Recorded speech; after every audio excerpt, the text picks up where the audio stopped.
my name's Colleen Getty, and I'm with The Room to Write, and we're shooting another episode of the Journey of a Story series where we talk to local authors about the journey of their story from idea all the way to published book.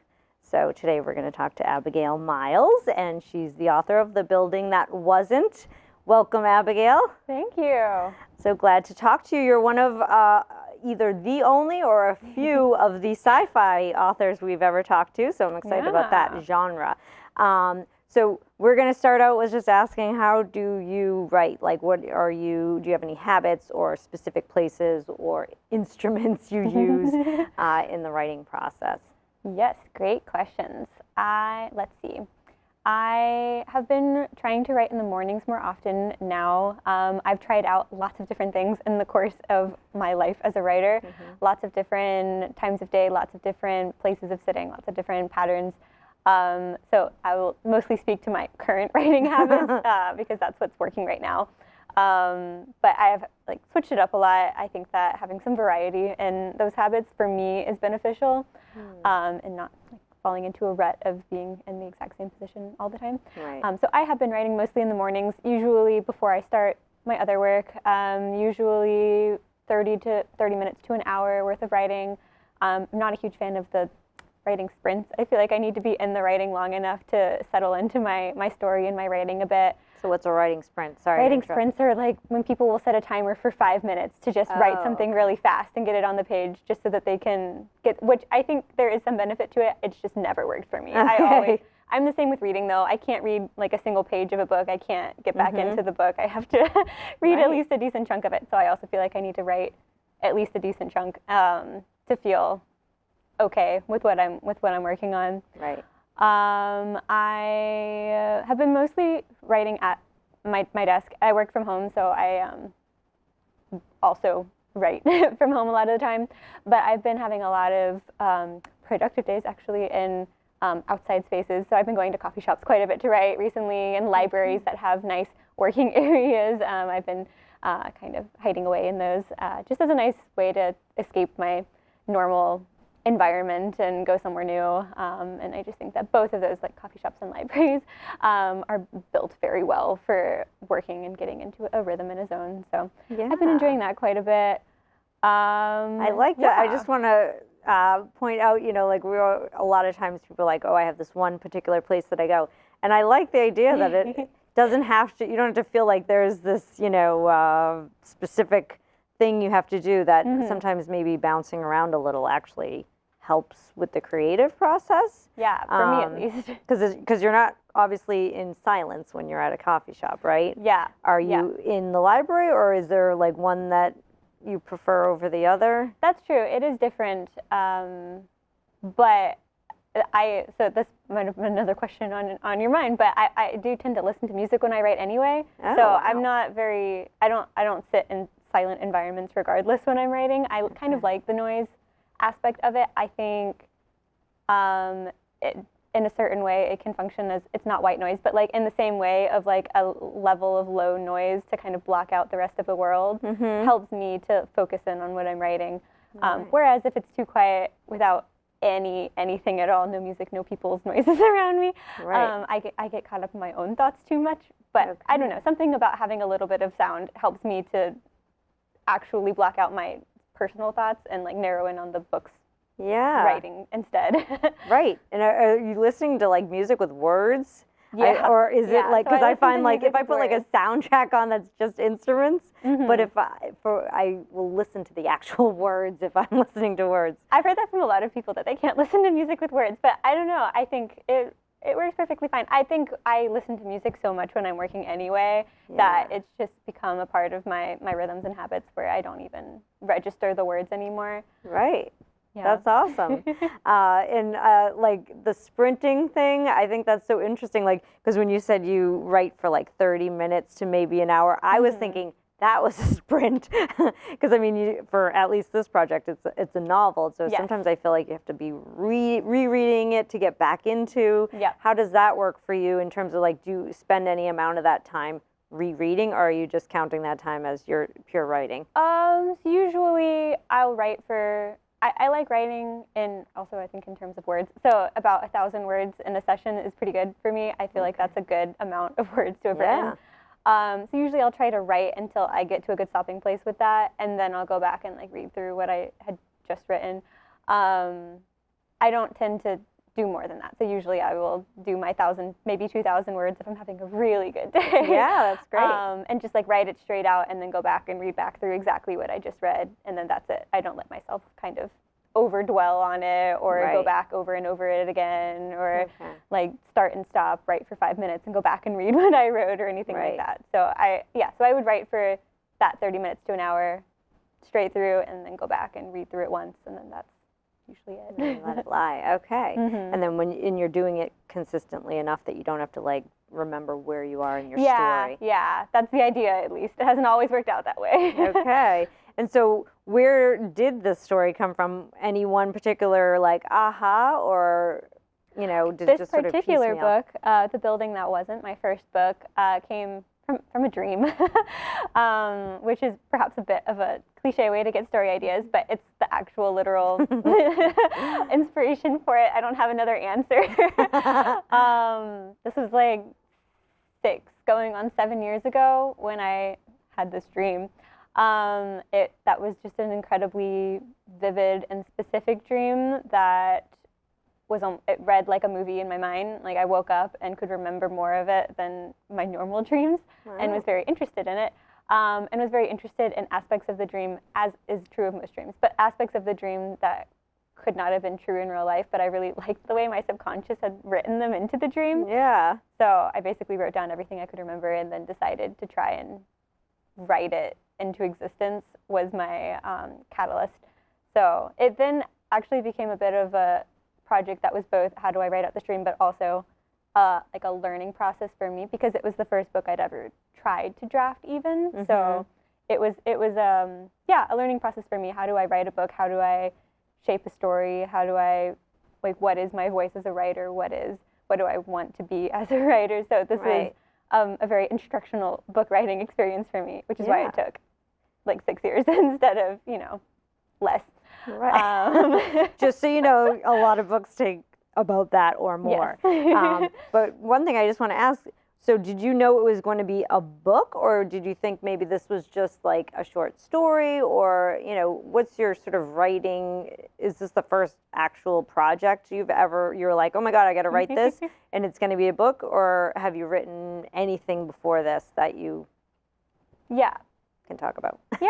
So this was the first book draft I written all the way through, but and I knew that it was going to be a book from the beginning. I don't know why. Some part of me knew that it was a story that was elaborate enough and long enough that it would need to be book length. It's not the first thing I've ever tried to write. I think when I was younger, I did have some very partially started and stopped projects, but that I had really enjoyed working on, even though they never went anywhere and never will now. So I think that for most of my life, I did really love writing and had this idea in the back of my mind that maybe one day I'd like to be a writer since I was a kid. And I've written some short stories and such that are out there online. So those came out before The Building That Wasn't. Right. But honestly, most of those short stories were written in the same like 6-year period that I was working on The Building That Wasn't. It was this time of me really diving into what it meant to cultivate and work on writing as my craft, and not just as a thing that I maybe enjoy doing every once in a while, but as something that I really wanted to focus in on. So every once in a while I would get into a really big short story zone, and then I would get back into working on my book for a while. And I feel like when you're saying like 6 years was almost like your learning process. Yeah. I feel like short stories are good in that regard too, and I don't know if that's part of why you were writing them, is to even just follow that story arc from beginning to end, and almost like exercising that, I don't know, muscle, that creative muscle, to be able to figure out how you're going to be doing this. Because we chatted a little before this and figured out you're a pantser, which means you write by the seat of your pants. So I don't know if you want to talk about, you definitely sounds like you had a solid idea from your dream, which, by the way, isn't cliche, because I don't think any other author I've talked to, and I've talked to 40-something, said they took their story from a dream. but also how do you go from that very concrete to now I'm writing by the seat of my pants? You do it by doing a lot of rewrites, is my answer. It took me like 7 or 8 drafts of this book to get it to a happy place, honestly, which is fine. I actually really enjoy the process of revising and rewriting. I think for me, first drafts are actually the hardest, and I very much enjoy going back and rewriting, which is definitely in line with me being a pantser, why I think first drafts are the hardest, because I don't do well creatively when I over plan a project. I can think through a project as much as I want, but if I have the thoroughest outline ever and sit down to try and create it into a book, it usually ends up feeling very stilted, because I'm trying too hard to adhere to that plan. Whereas if I go into a project with just that vague idea, like I did for this one, some general direction, a few maybe bigger plot point ideas, then I feel like there's a lot more creative freedom to just see where the writing goes and see where the story goes, which usually results in very, very messy drafts, which is why you then do a lot of rewrites of that. Right. But I do much better actually brainstorming and outlining after the first draft, when there's something that exists that can then be kind of molded and shaped. So I really like that process. And so when you see where it ends, I don't know about you, but I'm also a pantser. But so does that help you to kind of go back to, hey, maybe I started this character and didn't really go anywhere, and you eliminate them? Or how does getting to the end sort of help you to rewrite, like in any particular ways, the beginning and the middle? Yeah, I mean, that definitely happened in this book. Early draft had several characters that are not in final book. And that's hard? Is that hard to be like, ooh, I really like this character, or no? Sometimes not. Sometimes it's just, you were boring, you have to go. When it's not hard for you to get rid of them, that's a good sign that it's not a character that needs to stick around anyway. Yeah, that's a good point. I think for me also, this book, the voice that it's told in and the tone of the book as a whole is probably what changed most radically in the course of its writing. Wow. If you read it ever, anybody, it is written in a very specific and kind of unique and kind of quirky tone. It's third person. It jumps around POVs a whole lot. There's this sort of omniscient narrator that floats around a lot of the story. And none of this was true in first drafts. In first drafts, it was very run-of-the-mill, young woman, female protagonist in her late teens, just talking in her first-person POV, going about her life, and it was fine. But I didn't feel like it matched the plot itself very well. Like, I didn't think that her voice in telling the story was the right voice actually for bringing the story to life. So the hardest part, but also the most fun part in writing this book, was figuring out how I wanted it to be told and realizing that it was okay to basically rewrite the entire thing from scratch, because rewriting it would make it better. Right. Which was a lot of work, but I think paid off in the end.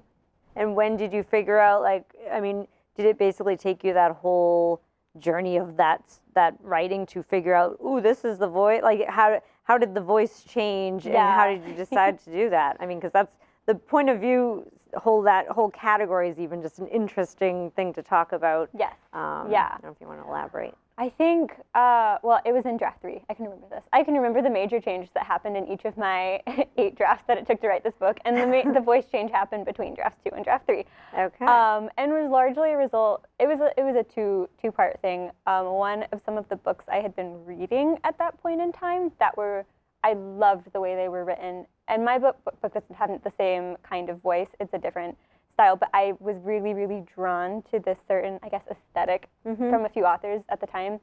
I was reading, specifically The Glass Hotel by Emily St. John Mandel and The Raven Boys by Maggie Stiefvater, which are 2 very different books, but they're both written in a very sort of lyrical way, and also have a certain simplistic nature to the writing style that is both, it draws you in, but it's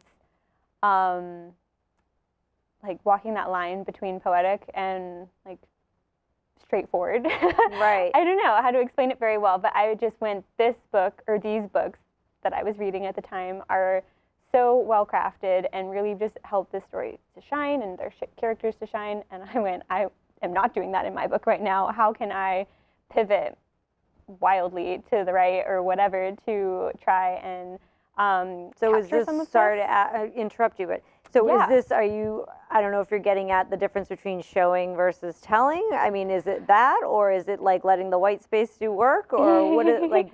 I think it's more of using language to its best effect.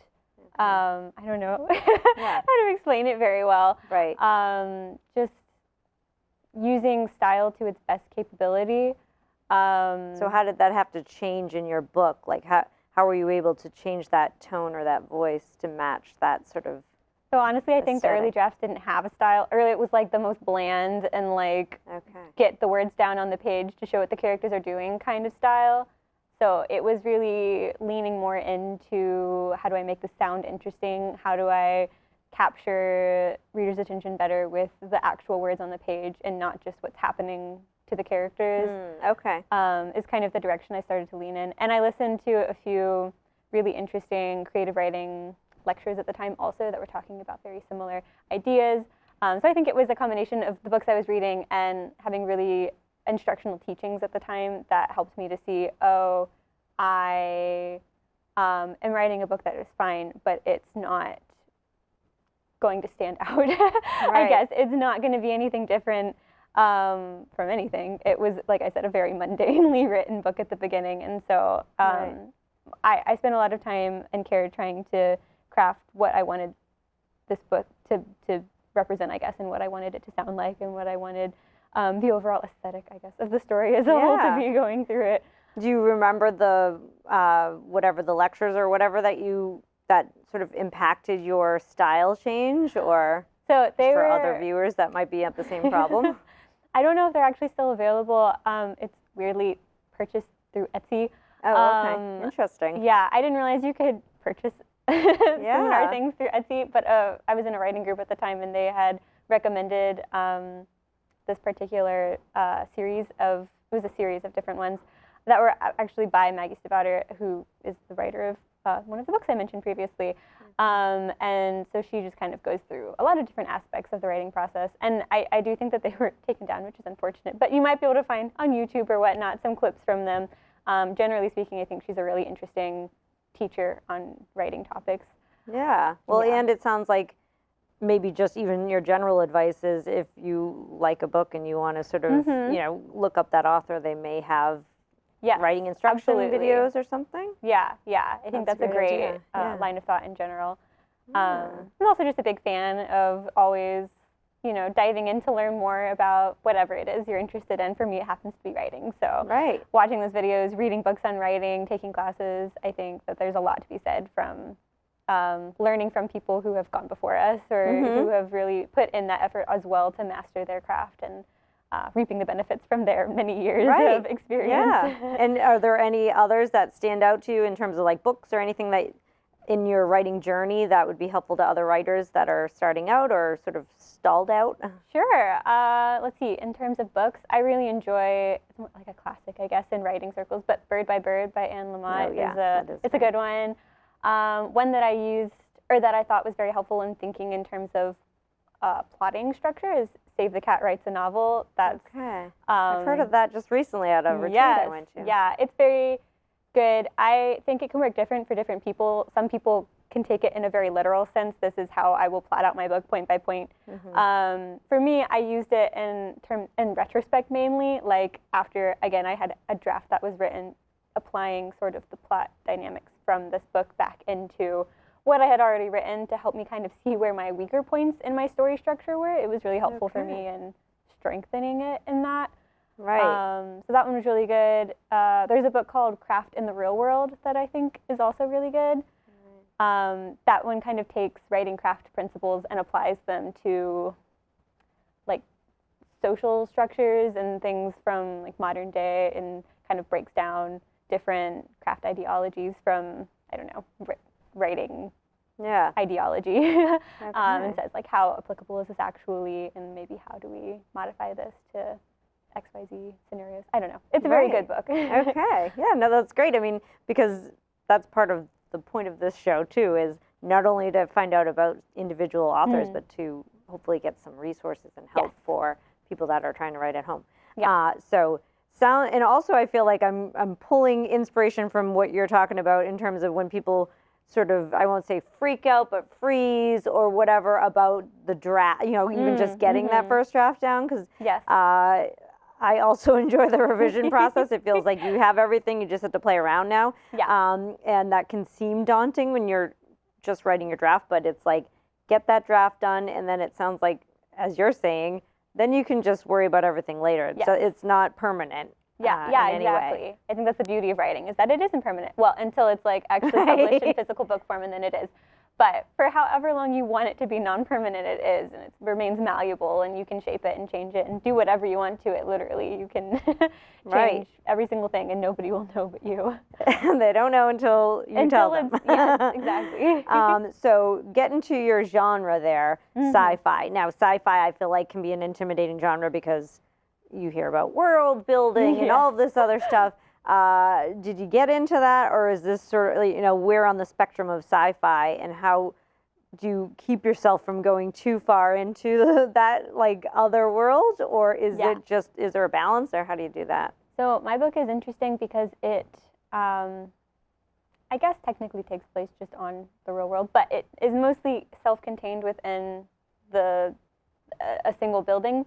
Hence the name, the building that wasn't. But it's a building that's kind of, it's a very strange building. It sort of exists outside of normal conventions of like space-time and such. So it's almost its own self-contained world within this building itself. So my world building, I guess, was creating this building itself and what I wanted it to both look like, but also how I wanted it to function and how I wanted the people within it to function, what aspects of like the otherworldly or what sort of speculative bits and pieces did I want to incorporate into that, and how did I want them to all weave together, which was probably one of the other hardest things for me to really figure out. I knew I wanted the book to take place within this building, and I pretty early on created some rules within it. But then I had a lot of ideas that weren't all joining together very well. So it took me a very long time to figure out how all of the threads would tie together to make a nice looking picture, rather than just really discordant threads that were knotted up in peculiar ways. So which was the beauty of revising, because I could look back and say, this plot line is solid. This is a great one to lean on. This like subplot I think is really interesting, but it's not going anywhere helpful. Let's just carve it out, so that we can focus on this other one. Same with characters. Like this character arc is a really interesting one.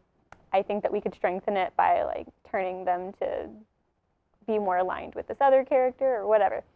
So I do, back to how great revision is. You can kind of see all of that more clearly after you have the full picture of the book in your head. So world building for me, I say that my book is sort of, in terms of like type of sci-fi, in line with things like Inception or like The Matrix, where it's kind of the sort of sci-fi that bends your mind of what reality could be. It's not like a space and aliens and that kind of sci-fi. It's a bit more grounded, but still like really, mind-bending, I guess. I like reading those kinds of books, the kind that just twist your perception of reality a little bit.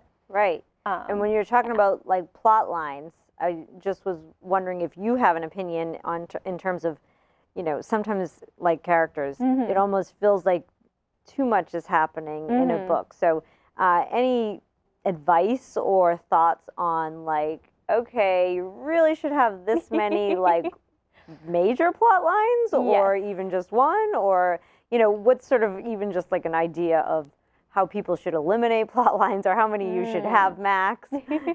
Let's see. These are going to be thoughts off the top of my head, so maybe don't hold me to them. But off the top of my head, I would say it's probably valuable to have one core plot that is your story, that you can see the clear arc of from beginning to end, probably fixated around your protagonist in their ultimate journey. But it is also, I think, very beneficial for most stories to have a random number is like 2 subplots, like 2 solid subplots that are woven into that. I don't know if there's like a definitive, this is too many subplots to have, this is too few, but just generally thinking about books I've read that I thought were successful, Yeah. usually they have that one central storyline, and then, and subplots aren't separate plots. They're usually interwoven with the main story, like a love story that is between the two main characters as they're on some epic heist. Well, the epic heist is the main story, but the love story is kind of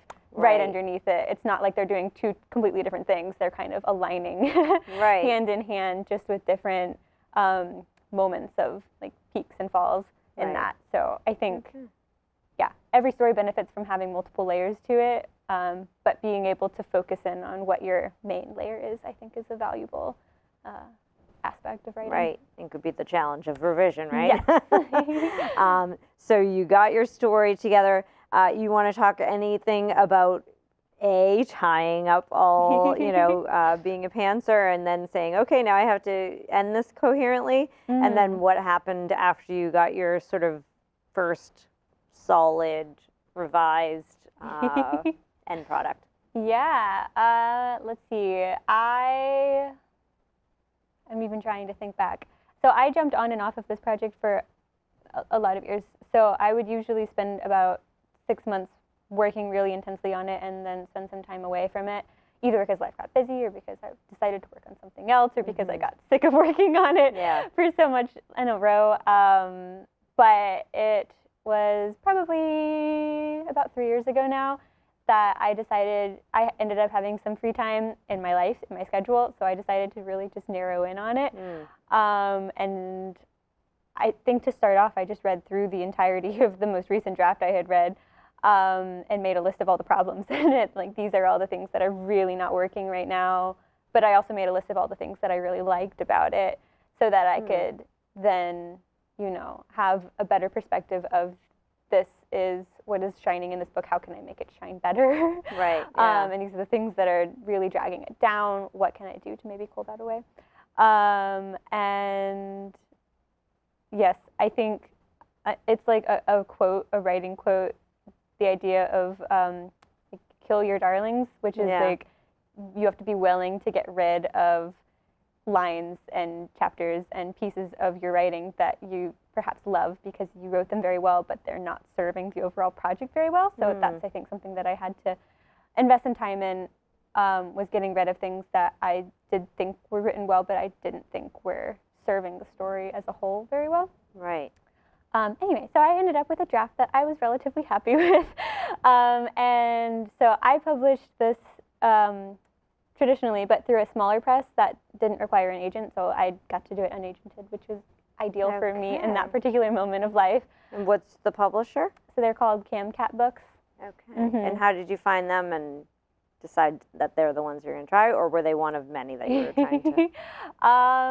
I initially learned about Camcat actually through Publishers Marketplace, I think. Oh, okay. Another great resource. Yes, Publishers Marketplace is a great resource. We definitely recommend poking around it. They had a great submission process. They were, at the time, didn't do simultaneous submissions, so you submitted them, and then you would hear back, and then you could, if you didn't get accepted, you could go and submit to other people. And was there a time period? Because I've heard from people, when you can't do, exclusive submissions, you really should have a time period so that it's not just out in the ether forever. Yeah, so it was about 3 months. Okay. It was a 3-month process of me waiting there and biting my nails and waiting and hoping. And then a really wonderful day when it got accepted. So, and then from then it was about another 1.5 years before it actually came out. So that was like the process of working with a couple editors with the company, and then like some book promotion in advance stuff, and just sitting and waiting for the actual release date, which was both a lot of fun times, a lot of stressful times. I think the edits with another person was the first time I'd ever worked with another person on the book, and it's very different revising a book with another person's commentary and with their feedback than it is just doing it alone. So I think that was an interesting time. I had very wonderful editors. They were very brilliant and very helpful, but I think I was getting over a lot of my own pride. Well, and you had just spent so much time revising yourself, so it's hard to and kind of be something that's very near and dear to your heart. Right. And did you have a critique? So was that the first time anyone had ever seen it, or do you have a critique group or beta readers or anything? I'd had a few people read it that I just know, and then I'd had a writing group for a little while of people that got to look at some pages of it, and that really helped me. So I'd had people give feedback, but it was the first time a professional was giving feedback. Right. Intimidating? Or? Yes, it was intimidating, and it was the first time I'd had a deadline for when I needed to be done with my revisions, which was very different from the very free-form way of writing and revising that I'd had for the entirety before that. And was that beneficial that you had a deadline, or was it like stressful? I mean, it was what were both. the pros and cons? Yeah. I think it was beneficial to not just be able to wallow over decisions indefinitely, but it was definitely very stressful initially. Yeah. Because it felt like a lot, and it was a lot, but it was a lot of very good and necessary changes, I think. But it did feel like a lot. Right. With this date looming over me. Yeah. But it all got done, and it turned out great. So good. I was very thankful for their help and their insight in the end. But yeah, very, very stressful in the moment. Right. Well, and congratulations. You have your wonderful book there. Thank you. And we were chatting a little bit before, and so we have to talk about the after published product when you're trying to get it out there, trying to market it, and also how that ties in with your day job, which I guess you're involved with that sort of thing. And I'm just curious, before you published your own book, did your perspective, I mean, obviously your perspective changed, but what did you feel like, oh wow, I can empathize more with ... now that you've actually done it yourself? Yes, yeah. So yeah, like you said, we chatted about this before, and I do marketing for other people's books in my day job. So I'm just read and write books all day. That's my life. And it definitely was very interesting going through the process, because obviously before publishing my own book, I would give writers advice. I would help them craft their own publicity plans and tell them what I thought would work best for them. And honestly, a lot of that and a lot of getting to watch other authors and their journeys was helpful for me, and just like having a starting point for myself of saying, okay, this is kind of my to-do list of things that I need to be doing for myself, that I've seen work for other people. Let's try and do this and see how it goes. But I definitely think I've come out the other end of that, being able to give more specific insights to other authors now. Like in setting up events, I set up a lot of book signings and other events and things around the period of my release, which I knew other authors did, and I would tell authors they needed to do, but I had obviously never experienced it myself. Right. So coming out the other end of that, I've been able to both see, like before you set them up, this is the most effective way to interact with bookstores, to get that contact, to be able to engage with them based on many emails, both sent and accepted and sent and ignored. And was that like a learning process for each individual bookstore, or was there sort of a general like, okay, this is how I should start out kind of thing? I think I learned more from each bookstore, but it overall gave like a general picture to me of what worked and what didn't. For me also, I also realized that they were they took a lot more out of me than I was expecting, but I also, from the end of it all, enjoyed it much more than I think I was expecting. I was expecting it to feel like work, and it was in some ways, but I also really loved just getting to meet people and connect with people and get to talk about my book. I also learned the importance of having a very specific elevator pitch that you can just throw out at a moment's notice. Yes. I didn't realize how much I would need that. Because when people say, what's your book about? Yes, right? Exactly. Okay. And any advice on that? Like how now that you've had to do it, one sentence worth, like how succinct should it be? Yeah, 1, 2 sentences. I think I've heard like, if you keep it under 30 seconds, then you've got their attention still. Okay. I think throwing out some comparative titles, books or movies or shows or anything that can grab another person's attention, like, oh yeah, I like that, I would probably like this too, is a really helpful thing. Yeah. Using really catchy words or like just things that really grab your attention. Okay. Do you have your elevator pitch? Sure. Let's hear it. I say that the building that wasn't, I haven't actually said it in a few months now though. Okay, I haven't had an event in a while. The Building That Wasn't is a twisty sci-fi thriller about a a young woman who goes to a very strange and peculiar building where she is confronted with deja vu while she's inside, where she feels like she's already met all of the people in there and already had these conversations and these experiences, but she knows that that's impossible. So it's a bit of a genre-bending mystery of her trying to figure out what this building is and who the people inside of it are, and why she's connected to all of it. So and then I would say the same things that I compared it to earlier, that it's similar to things like Inception or The Matrix. Okay. If you like those kind of twisty, mind-bending sci-fi stories. Right, which I think, like you said, is important so people have a point of reference almost. Yeah. Okay. So that was essentially my elevator pitch. It was a lot smoother when I was saying it every week for like 3 months in a row. Right, but those are the things you might not think of, and then when you're out there, it's like, oh, right, people want to know what this is about. Yeah.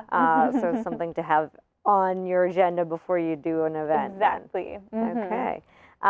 So any last advice or like warnings or whatever best practices for once you have your book and you're getting it out there that you learned the hard way, or that you think that would be like worth the most time for authors that have a new book out to do? Yeah. Well, I would say from both being an author and having seen from the publishing side a little bit, one piece of advice that I would offer to aspiring authors, people who have books that they're working on and they're thinking about submitting places, it's a two-part piece of advice. One, I would say, when you have your manuscript and it is in a very good place, the value of beta readers is very strong. I would say having other people that you trust and whose feedback you value read your book and give you very honest critique, and actually taking that to heart and using it to better the book is very valuable. I would say don't send a book anywhere that's never been looked at anyone but your own eyes, because it's probable that you're missing things in it that you don't even realize. Right. I would also say that making sure before you send your book anywhere, like agents or publishers or just wherever you're going to end up sending your book, making sure that it is in the absolute best place that you can make it on your own, separate from, you know, an outside editor's input, is also very valuable. I think that sometimes, and this is something that I even wasn't sure about when I was working on early versions of the building that wasn't. I wasn't sure like how happy I had to be with it before I started submitting. Like when I had full drafts and they were technically complete and they had these plots and they read fine, they hit all the major check boxes, but I still didn't feel like it was 100% there. I wasn't sure at the time if that was just because I hadn't worked with an editor yet, or if it was like, I didn't know at what point I was supposed to submit. And my advice from my perspective is that if you don't think it's ready yet, it's probably not ready to be read by a publisher or an agent or an editor yet. Probably it means you need to sit with it a little bit longer before sending it out. Even if you don't want to. Yes. Yeah. I feel like you're almost, I mean, because I feel like sometimes it's like, yes, I feel like I'm wasting my time. I'll let someone else tell me if this isn't good, even though you might feel like, I don't know if this is totally there yet. Yeah. Well, and then there's the side of, like, there might be voices in our heads that say that even when it is ready. So, you know, maybe taking some distance from your book and coming back to it and being able to appreciate and see how it actually is, you might be able to tell, yes, this actually is ready. This is pretty good. Okay. Yeah, but if it genuinely just isn't as good of a book as you can write at that moment in time, like, these people have so many manuscripts in front of them. You need it to be able to shine through for them. And like a partially finished book or a not polished book is usually not going to be the thing that shines through. So I just think take your time is my best advice. Take your time, be happy with your own writing, and don't be afraid to give it to your friends and family and writing group and other people to read and give you feedback on. But probably don't give first drafts to your friends and family. You want to make it a little bit better than that. First drafts are for you and you alone. Is my thought. Right. And maybe that's just my first drafts that are not ones anyone should ever see. Right. Well, that's awesome advice. Thank you so much, Abigail. Thank you. I think it's really helpful, some of the tips that you gave and in the resources for writers out there that are stuck or just want to get better at their craft. So thank you for sharing the building that wasn't with us. And if anybody else wants to sit down and talk to us about the inspiration to your project and the published product, please feel free to contact me at Colleen@theroomtowrite.org. So thanks, Abigail. Thank you so much.